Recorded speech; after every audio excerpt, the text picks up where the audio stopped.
Jusqu'au 10 novembre, exceptionnellement, et avec le lien en description, 15 € offerts, sans dépôt nécessaire. Les amis, bienvenue, j'espère que vous allez tous très bien. Les gars, je suis un peu... petite tension là. J'espère être à la hauteur, j'espère avoir assez d'énergie, je vais prendre une grande inspiration pour être à la hauteur de ce qui est, sans aucun doute possible, le grand week-end du début de saison. On n'a que des folies, ils en font toujours un comme ça, en octobre-novembre, où ils mettent toutes les grandes affiches en même temps, peut-être calendairement pratique, avec pas de Coupe d'Europe semaine prochaine. Mais ouais, ils ont juste fait une dinguerie. Je parle même pas dans cette vidéo de Lens-Lille, Derby du Nord, c'est demain 21h, gros match en plus, entre 4ème et 5ème à Bollaert. On a franchement de belles affiches en Ligue 1, Nice-Monaco aussi, Derby de la Côte d'Azur. J'en parlerai, je récaperai tout ça lundi.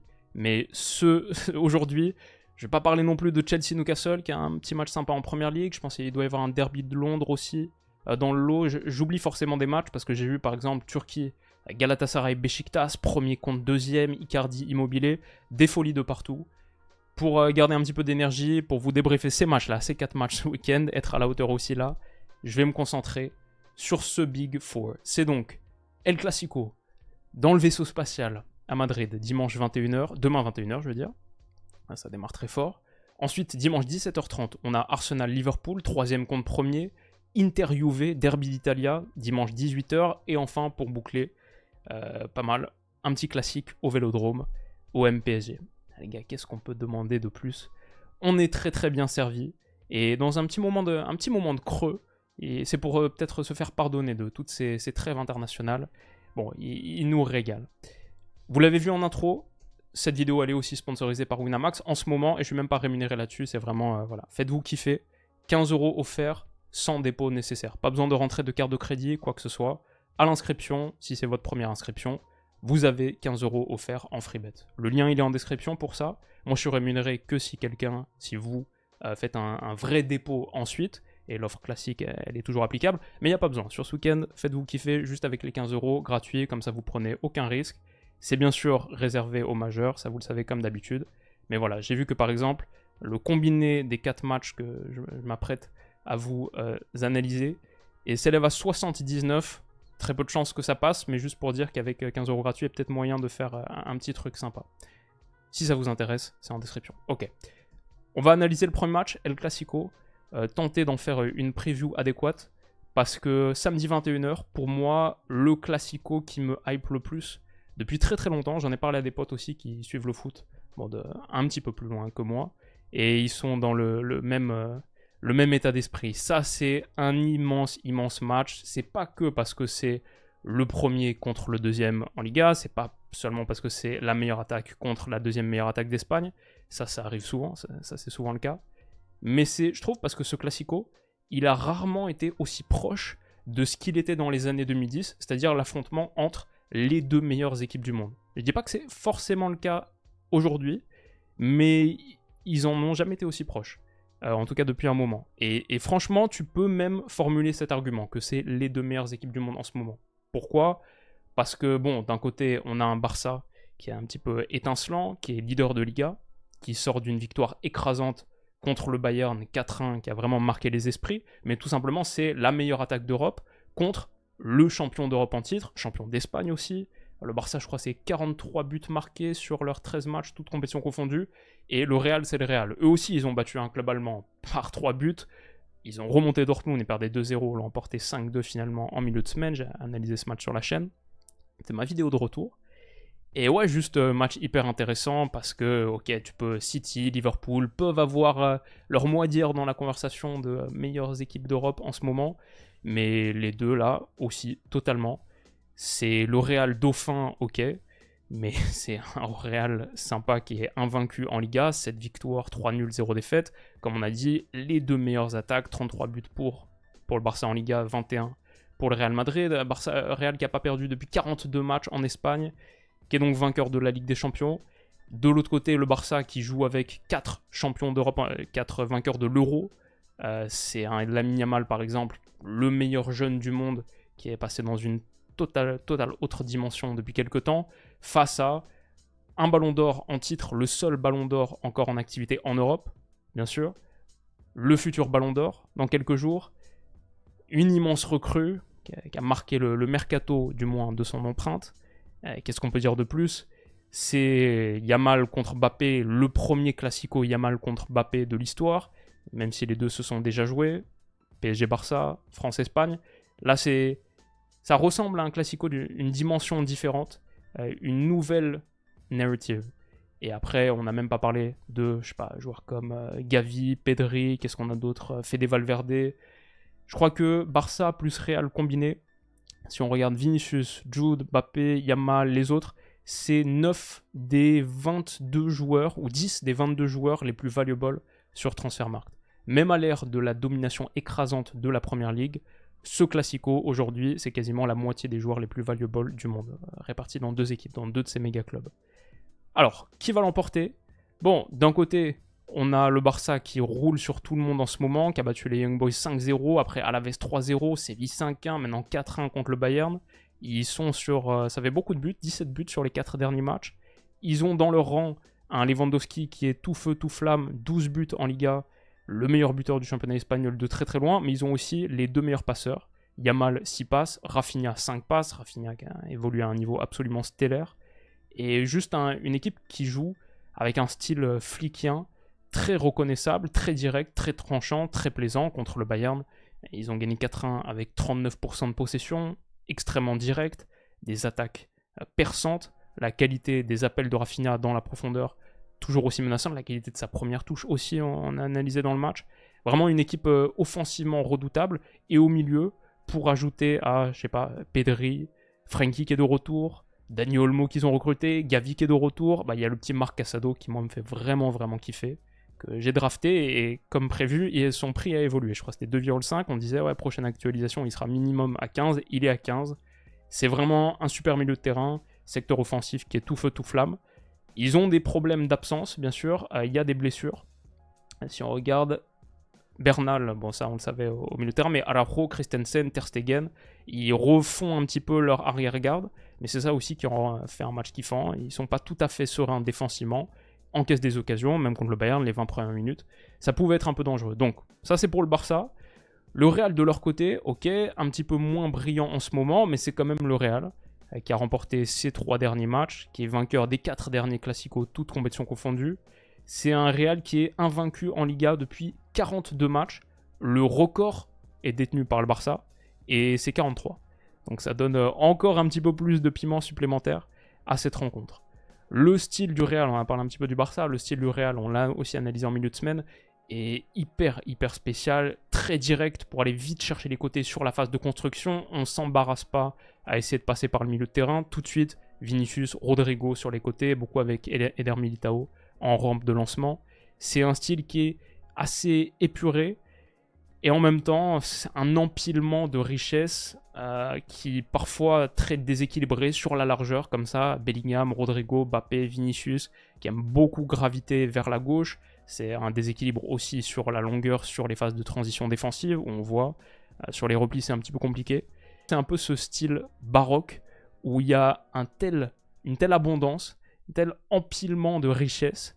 C'est pas toujours très élégamment organisé ou équilibré, mais il y a tellement de volume et de confiance en soi que, à la fin, ça marche.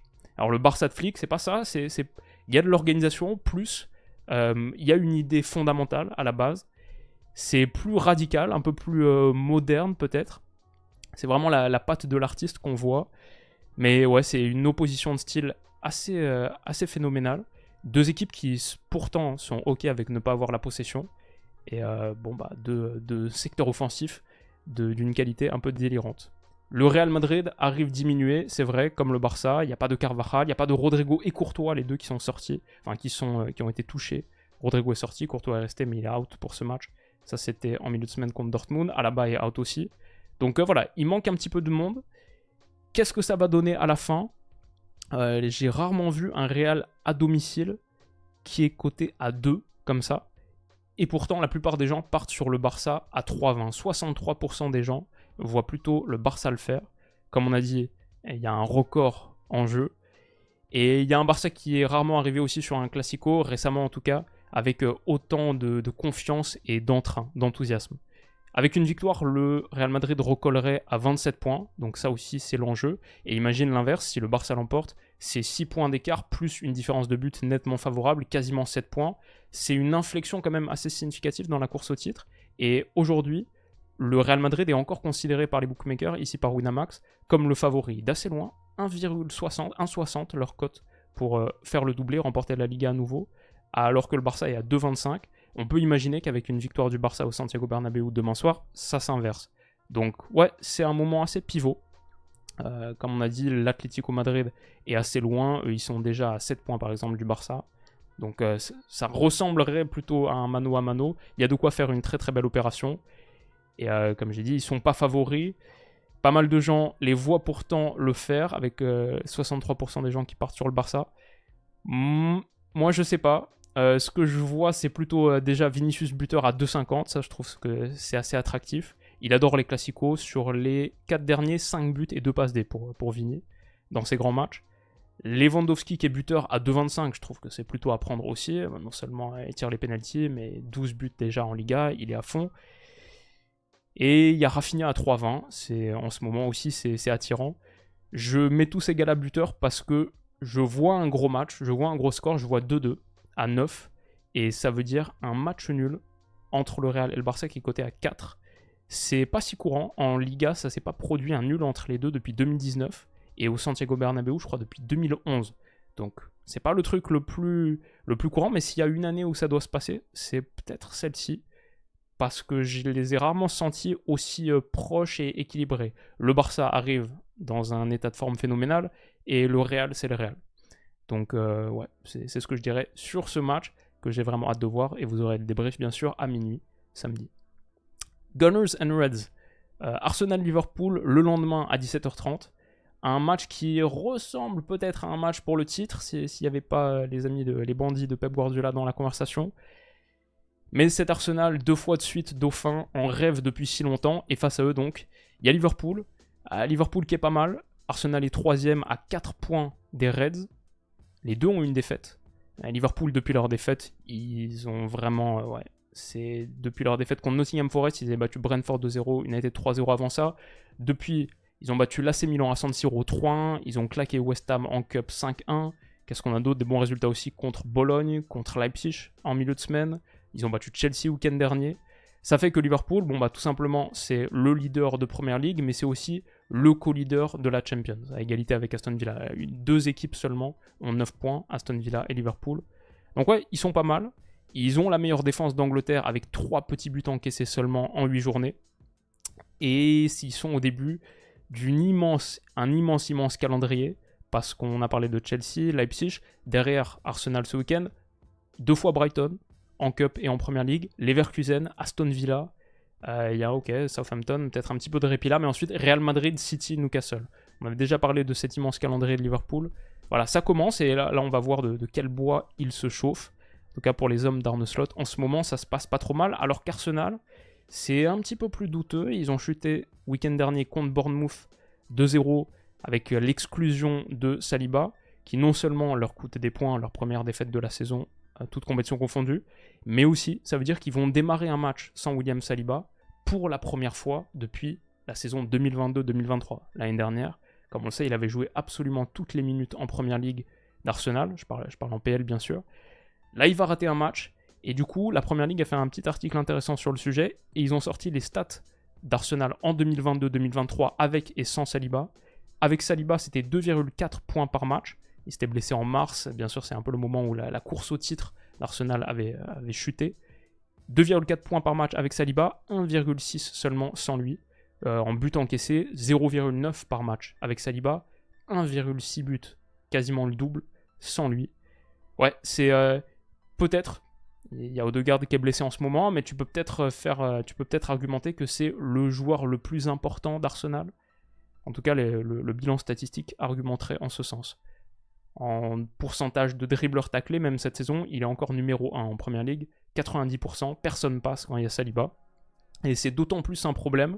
Alors Arteta a donné sa conférence de presse là il y a quelques minutes, j'ai pas pu voir ce qu'il a dit sur Calafiori, mais il me semblait que c'était pas particulièrement réjouissant.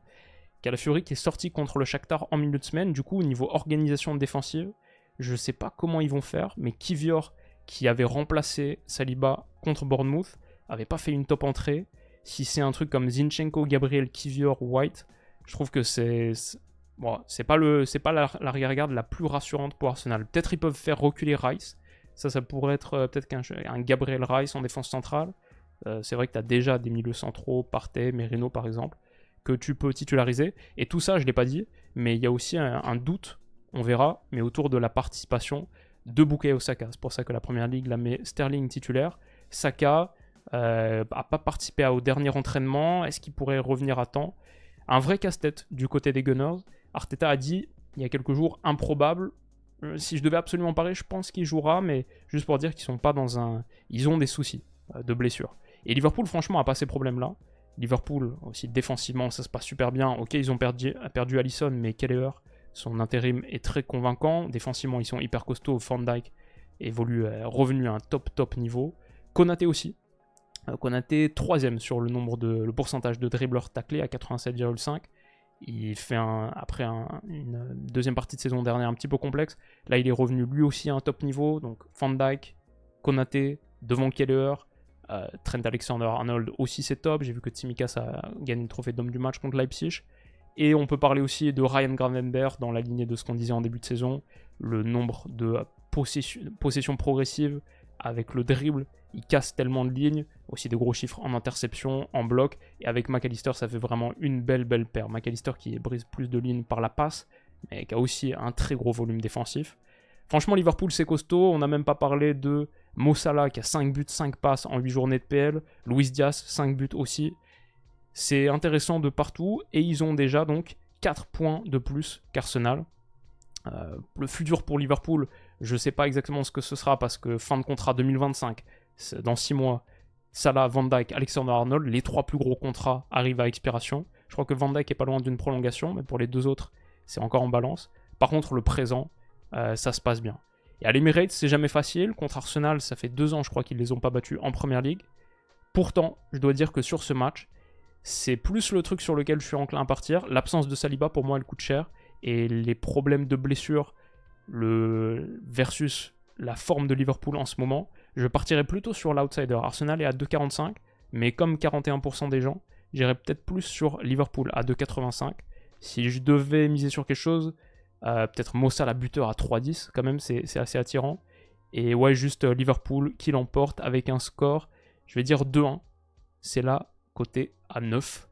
On verra ce qu'il en sera. J'espère réussir à analyser ce match juste avant OM PSG, mais sinon je ferai un récap avec aussi Inter Juve lundi, où on parlera forcément, parce que c'est sûr, on va le regarder, et je pense qu'on va passer un bon moment devant Arsenal-Liverpool. Le derby d'Italia, dans la foulée, ça démarre 30 minutes après, donc double écran sans doute.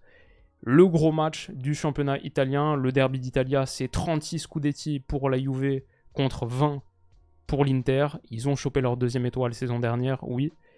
Et alors, c'est aussi, bien sûr, le choc que toute la France attend entre les frères Thuram, Kefren contre Marcus. C'est surtout un choc au sommet. L'Inter est 2e, la Juve est 3e, 1 point les sépare. Une seule petite défaite dans le lot, pas pour la Juve, qui faisait un début de saison intéressant, qui a encaissé qu'un seul petit but. J'étais très intrigué par cette Juve de Motta début de saison, j'ai fait toute une vidéo, on a pas mal à analyser leurs matchs, à un moment je les avais tous vus, c'est plus le cas maintenant, mais j'avais vu tous leurs matchs. Et moi j'avais bien aimé, j'avais vu Juve-Naples, même s'ils n'avaient pas été hyper emballants offensivement, j'avais quand même plutôt bien aimé ce que j'avais vu. Contre Leipzig, il avait emporté, avant ça contre le PSV Eindhoven, ça c'était top. Et derrière, ça a un petit peu ralenti jusqu'à leur première défaite, toute compétition confondue, contre Stuttgart, en milieu de semaine, là, il y a quelques jours. Et ça allait pour moi plutôt dans la bonne direction offensivement. Pourquoi est-ce que contre Stuttgart, ça a été aussi compliqué?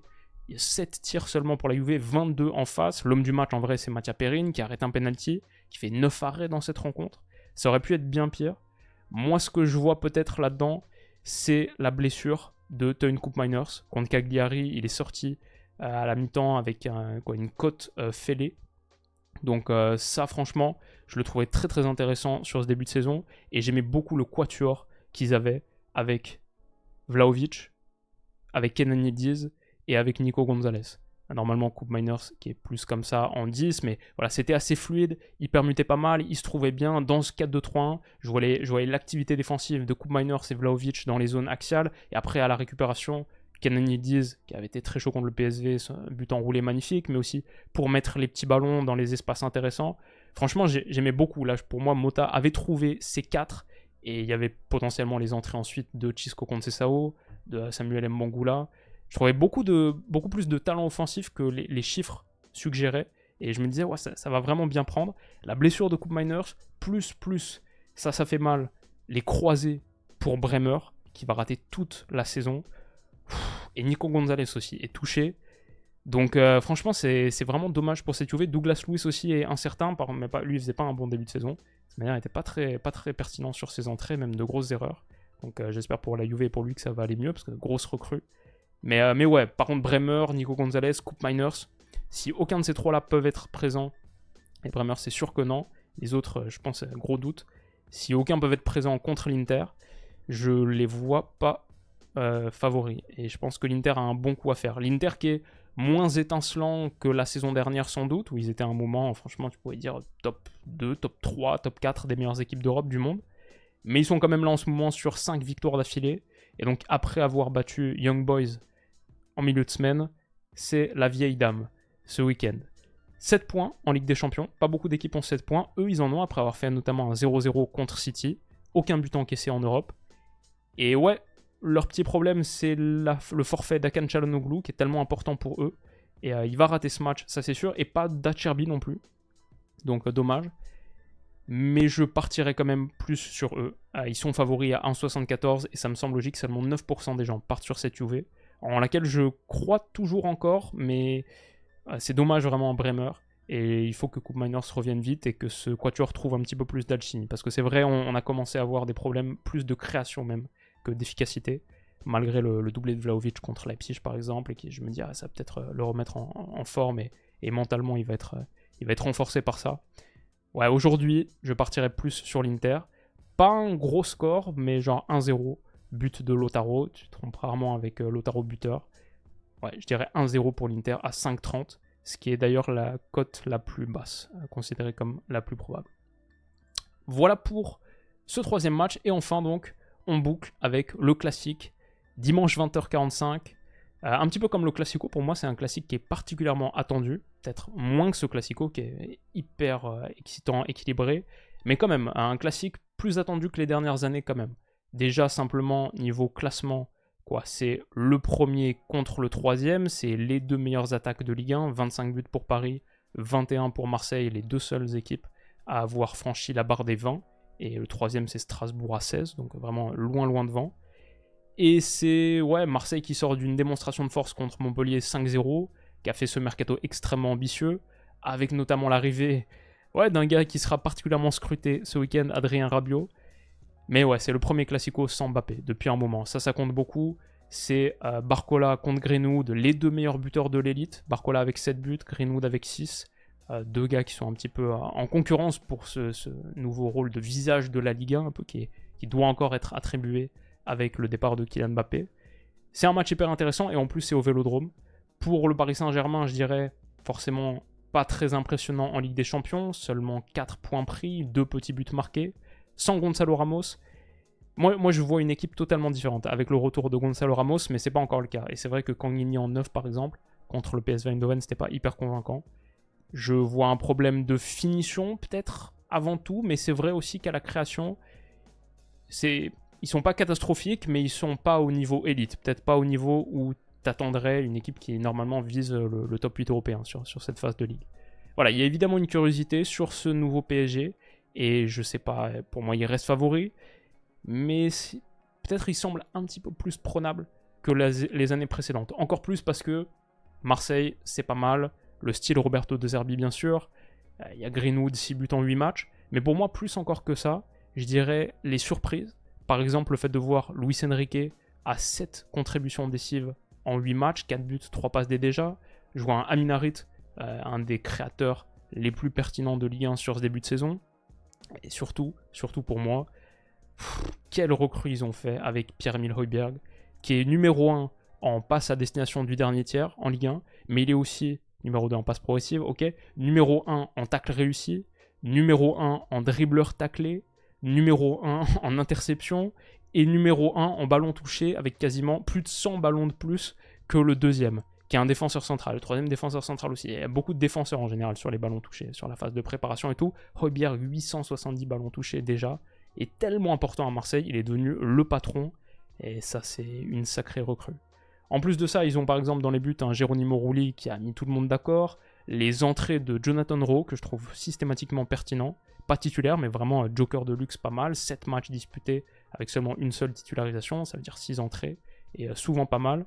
C'est loin d'être parfait à Marseille, peut-être derrière je peux dire un Cornelius, 4 cartons jaunes déjà, Brassier ça pourrait être mieux, mais c'est suffisamment, ce match pour moi il s'est suffisamment équilibré pour que je sois particulièrement hypé, en attente de cette rencontre, et vraiment hâte d'être dimanche soir. Ça n'a pas toujours été le cas, j'ai pas toujours été hyper hypé par les Marseille-Paris, mais là ouais, à fond. Et encore plus au Vélodrome. Alors le PSG reste favori, ils sont à 1,92, Marseille à 3,65, normal. Si tu regardes les 15 joueurs les plus valuables de Ligue 1 sur Transfermarkt, il y a littéralement 14 Parisiens, et même le 15e, c'est pas un Marseillais, c'est Jonathan David. C'est un club qui a quand même 3 fois la masse salariale de l'OM, à peu près 5 millions, 4 millions par semaine contre 1,3 pour Marseille. Le PSG va toujours être favori, pour le titre c'est aussi le cas, ils sont à 1,25. Marseille est même pas deuxième, c'est Monaco qui est deuxième à 4,50, Marseille est troisième à 16. Juste pour signifier un petit peu la différence entre les deux. Ouais, je trouve grosse différence, mais apparemment c'est ce que pensent les bookmakers. Sur un match, pour moi par contre, il y a vraiment match. Et moi, j'irais bien sur le match nul à 3,90. Marseille à 3,65. Peut-être ça, c'est un petit peu trop loin, mais 62% des gens partent dessus, hein, quand même. Donc, juste pour dire à quel point ok. La tendance a un peu basculé. Au Vélodrome, moi, je dirais match nul 3,90 et match très kiffant comme le Classico. Je vais dire 2 partout. C'est ici à 9,50. Je vais dire Marseille qui ouvre le score. Paris marque le 1 partout, puis le 2-1. Et en toute fin de match, égalisation. Le scénario inverse du coup franc de Cavani. Je vais dire Greenwood buteur à... Où est-ce qu'il est, Greenwood buteur à 3,15. Et après, je peux pas trop me prononcer sur les autres buteurs, mais ça je vais dire.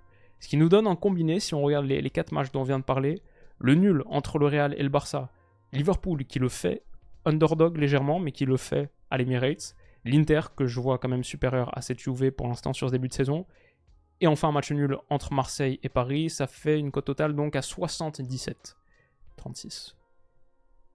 Voilà, gros week-end, j'espère qu'on va passer un bon moment, on devrait, et on se retrouvera pour analyser ces matchs, normalement au coup de sifflet pour le Classico et le Classique, et pour les autres, Arsenal-Liverpool comme je vous ai dit, je vais essayer, mais sinon lundi pour un très très beau récap. Je vous souhaite de passer de très très belles heures devant vous de football, simplement kiffez votre week-end, et rendez-vous sur la chaîne dans pas longtemps. Prenez soin de vous les potes. Bisous.